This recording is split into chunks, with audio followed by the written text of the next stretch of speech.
Welcome back to exam toppers.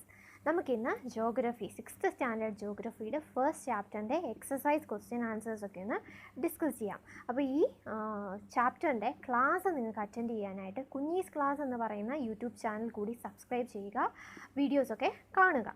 കുഞ്ഞീസ് ക്ലാസ്സിൻ്റെ link ഞാൻ താഴെ ഡിസ്ക്രിപ്ഷൻ ബോക്സിലിടാം. അപ്പോൾ നിങ്ങൾക്ക് ഡയറക്റ്റായിട്ട് ആ ലിങ്കിൽ ക്ലിക്ക് ചെയ്യാം, കുഞ്ഞീസ് ക്ലാസ്സിലേക്ക് വരാം, ക്ലാസ് അറ്റൻഡ് ചെയ്യാം. ഓക്കെ, നമുക്ക് എക്സസൈസ് ക്വസ്റ്റ്യൻ ആൻസേഴ്സും എക്സാം ബേസ്ഡ് ക്വസ്റ്റ്യൻ ആൻസേഴ്സും ഒക്കെയാണ് നമ്മൾ ഈ ചാനലിൽ ഡിസ്കസ് ചെയ്യാൻ പോകുന്നത്. അപ്പോൾ നമുക്ക് 6th സ്റ്റാൻഡേർഡ് ജോഗ്രഫിയുടെ ഫസ്റ്റ് ചാപ്റ്ററിൻ്റെ എക്സസൈസ് ക്വസ്റ്റ്യൻ ആൻസേഴ്സ് ഒക്കെ ഒന്ന് വർക്കൗട്ട് ചെയ്യാം. First one, answer the following questions briefly. അപ്പോൾ ഇവിടെ കുറച്ച് ക്വസ്റ്റ്യൻസ് തന്നിട്ടുണ്ട്, 6 ക്വസ്റ്റ്യൻസ് തന്നിട്ടുണ്ട്. ഒക്കെ അതിൻ്റെയൊക്കെ ആൻസേഴ്സൊക്കെ നമുക്ക് ഡിസ്കസ് ചെയ്യാം. How does A planet differ from A star? എങ്ങനെയൊക്കെയാണ് ഒരു പ്ലാനറ്റും സ്റ്റാറും തമ്മിൽ ഡിഫർ ആവുന്നതെന്ന്. ഓക്കെ, അതിൻ്റെ കുറച്ച് കാര്യങ്ങളാണ്, അതായത് ഡിഫറൻസ് തന്നെയാണ് ഇവിടെ ചോദിച്ചിട്ടുള്ളത്. പ്ലാനറ്റിൻ്റെ സ്റ്റാറിനും തമ്മിലുള്ള ഡിഫറൻസുകൾ നിങ്ങൾ ബോക്സ് വരച്ചെഴുതുക. പ്ലാനറ്റ് എന്ന് പറഞ്ഞ് ഞാനിവിടെ താഴെ കൊടുത്തിട്ടില്ല പ്ലാനറ്റ്, അതിൻ്റെ എക്സാമ്പിൾ. ഓക്കെ, ഇത് 2 പോയിൻ്റായിട്ട് ഫസ്റ്റ് ബോക്സിൽ എഴുതാം. അതുപോലെ തന്നെ നെക്സ്റ്റ് കോളത്തിൽ സ്റ്റാറിനെ കുറിച്ച് എഴുതാം. ഞാൻ അടുത്ത ഒരു പിക്ചറിൽ കാണിക്കാം. അപ്പം ഇങ്ങനെ ബോക്സ് വരച്ച് തന്നെ നിങ്ങൾ എഴുതുക. ഞാൻ ഇവിടെ ബോക്സ് വരച്ചിട്ടില്ല. ഓക്കെ, അപ്പം ഫസ്റ്റ് കോളത്തിൽ പ്ലാനറ്റ്, സെക്കൻഡ് കോളത്തിൽ സ്റ്റാർ, എന്നിട്ട് 2 പോയിൻ്റായിട്ട് അതിൻ്റെ ഡെഫിനേഷനും എക്സാമ്പിളും 2 പോയിൻ്റായിട്ട് കൊടുക്കണം. Okay, planet. Some celestial bodies do not have their own heat and light. They are lit by the heat and light of the stars. These bodies are called planets. അപ്പോൾ ചില celestial ബോഡിക്ക് അവരുടേതായിട്ടുള്ള ഹീറ്റോ ലൈറ്റോ ഒന്നുമില്ല. അവരെങ്ങനെ പ്രകാശിക്കുന്നത്? സ്റ്റാർസിൻ്റെ ഹീറ്റിൻ്റെയും ലൈറ്റിൻ്റെയും സഹായത്തോടു കൂടിയാണ്. അങ്ങനെയുള്ള സെലസ്റ്റിയൽ ബോഡീസിനെയാണ് നമ്മൾ പ്ലാനറ്റ്സ് എന്ന് പറയുന്നത്. ഇതിൻ്റെ എക്സാമ്പിളാണ് എർത്ത്, മെർക്കുറി, അല്ലെങ്കിൽ നിങ്ങൾക്ക് ഇഷ്ടമുള്ള പ്ലാനറ്റിൻ്റെ പേരൊക്കെ എഴുതാം. ഓക്കെ, വീനസോ ജൂപ്പിറ്ററോ, നിങ്ങൾക്ക് ഇഷ്ടമുള്ള കുറച്ച് എക്സാമ്പിൾസ് കൂടെ ആഡ് ചെയ്യുക. ഓക്കെ, അപ്പം സ്വന്തമായിട്ട് ഹീറ്റോ ലൈറ്റോ ഇല്ലാണ്ട് സ്റ്റാർസിൻ്റെ സഹായത്തോടെ ലൈറ്റ് ചെയ്യുന്ന സെലസ്റ്റിയൽ ബോഡീസിനെയാണ് നമ്മൾ പ്ലാനറ്റ് എന്ന് പറയുന്നത്. Star. Some celestial bodies are very big and hot. They are made up of gases and they have their own heat and light. These celestial bodies are called stars. അപ്പം ചില celestial bodies വളരെ വലുതാണ്, അതുപോലെ തന്നെ നല്ല ഹോട്ടുമാണ്. അവർക്ക് ഒരുപാട് gases ഒക്കെ കൊണ്ടാണ് അവർ ഉണ്ടാക്കിയിട്ടുള്ളത്. അതുപോലെ തന്നെ അവർക്ക് സ്വന്തമായിട്ട് ഹീറ്റും ലൈറ്റും ഒക്കെ ഉണ്ട്. ഓക്കെ, അങ്ങനെയുള്ള സെലസ്റ്റിയൽ ബോഡീസിനെയാണ് നമ്മൾ സ്റ്റാർസ് എന്ന് പറയുന്നത്. അതിനൊരു എക്സാമ്പിളാണ് സൺ. നമ്മൾ ചാപ്റ്ററിൽ കണ്ട പോലെ തന്നെ സണ്ണ് മതി നമുക്ക് എക്സാമ്പിളായിട്ട്, അല്ലേ? അപ്പോൾ ഞാൻ പറഞ്ഞ പോലെ തന്നെ ഇത് ബോക്സിൽ എഴുതുക. ഫസ്റ്റ് കോളത്തിൽ പ്ലാനറ്റും സെക്കൻഡ് കോളത്തിൽ സ്റ്റാർസും. ഓക്കെ, നമുക്ക് സാധാരണ ഡിഫറൻസ് ഒക്കെ എഴുതി നമുക്കറിയത്തില്ലേ, അതുപോലെ തന്നെ നമുക്ക് ബോക്സ് വരച്ച് ഈ ആൻസർ ചെയ്യാവുന്നതാണ്.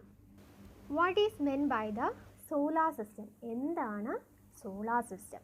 The sun, the 8 planets, satellites and some other celestial bodies known as meteoroids and asteroids form the solar system.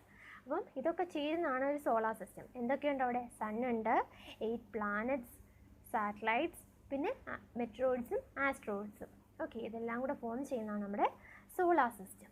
വളരെ സിമ്പിളായിട്ടുള്ള ആൻസർ ആണല്ലേ.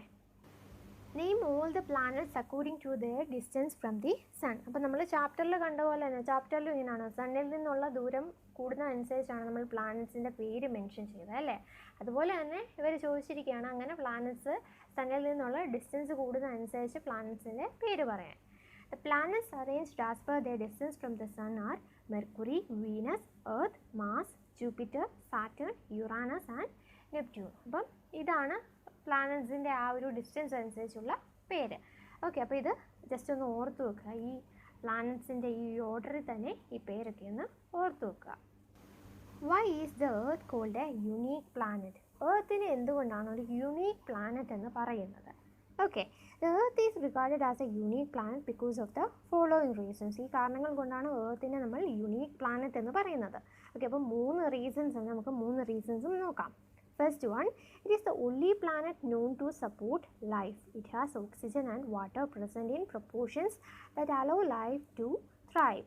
അപ്പം ഈ പ്ലാനറ്റിന് മാത്രമേ, എർത്ത് എന്ന് പറയുന്ന ഈ ഒരു പ്ലാനറ്റിന് മാത്രമേ ലൈഫിനെ സപ്പോർട്ട് ചെയ്യാനായിട്ടുള്ള ഓക്സിജനും വാട്ടറും ഒക്കെ ഉള്ളൂ.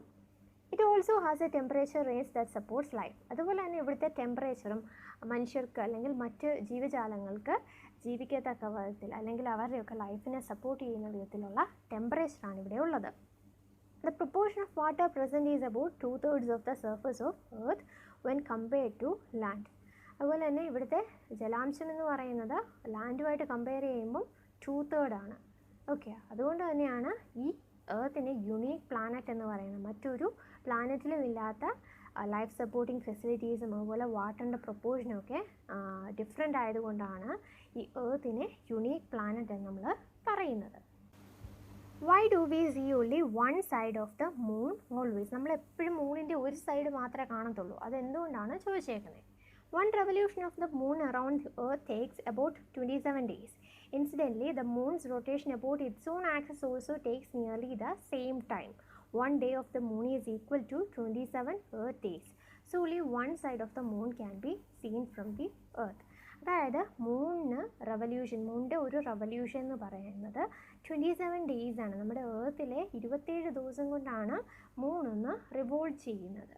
ഓക്കെ, അങ്ങനെ മൂൺ എർത്തിനെ ചുറ്റുന്ന പോലെ തന്നെ മൂൺ സ്വന്തം ആക്സിസിൽ കറങ്ങുന്നുണ്ട്. മൂൺ സ്വയം റൊട്ടേറ്റ് ചെയ്തുകൊണ്ടാണ് എർത്തിനെ റിവോൾവ് ചെയ്യുന്നത്. ഓക്കെ, അപ്പോൾ അങ്ങനെ ചെയ്യുന്നതുകൊണ്ടാണ് നമുക്ക് മൂണിൻ്റെ ഒരു സൈഡ് മാത്രമേ കാണാൻ സാധിക്കുന്നുള്ളൂ. ഓക്കെ, അപ്പം മൂൺ 27 ഡേയ്സ് കൊണ്ടാണ് എർത്തിനെ റിവോൾവ് ചെയ്യുന്നത്. മൂണിൻ്റെ 27 ഡേയ്സിലുള്ള റവല്യൂഷന് പുറമെ ആ മൂൺ സ്വയം റൊട്ടേറ്റ് ചെയ്യുന്നുമുണ്ട്. What is universe? എന്താണ് universe? The universe is the largest unit in which we live. It is a collection of galaxies. There is only one universe and everything that exist in this universe itself. Okay, അപ്പം universe എന്ന് പറഞ്ഞൊരു large യൂണിറ്റാണ്. നമ്മൾ താമസിക്കുന്നത് യൂണിവേഴ്സിലാണ്.